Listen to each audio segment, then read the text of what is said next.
সর্দি কাশি ঠান্ডা লাগলেই যেতে হবে না ডাক্তারের কাছে, সেই সাথে মুঠোয় মুঠোয় ওষুধ কিনেও টাকা নষ্ট করতে হবে না। ঘরে পড়ে থাকা সাধারণ কিছু উপকরণ দিয়ে তৈরি করে নিন সর্দি কাশি ঠান্ডার ওষুধ, আর যেটি 100% বেশি কার্যকর।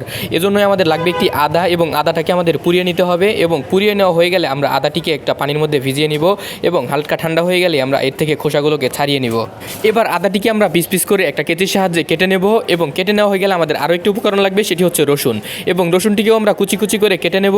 কেটে নেওয়া হয়ে গেলে এটাকে একটা সাইডে রেখে দিয়ে আমরা লাগবে একটা কড়াই, এবং কড়াইটি গরম করে আমরা সের মধ্যে দিয়ে দিব সরিষার তেল। খাঁটি সরিষার তেল দিয়ে আমরা সেই কুচি করা আদা এবং রসুনটাকে দিয়ে দিব, এবং বেশ কিছুক্ষণ জাল করে নিয়ে নিব। আদা রসুন তেলে ভাজা মিষ্টি একটা গন্ধ ছড়াবে, তখন আমাদের প্রয়োজন হবে গুড়। এখানে ভুলেও চিনি ব্যবহার করবেন না, অবশ্যই গুড় ব্যবহার করবেন।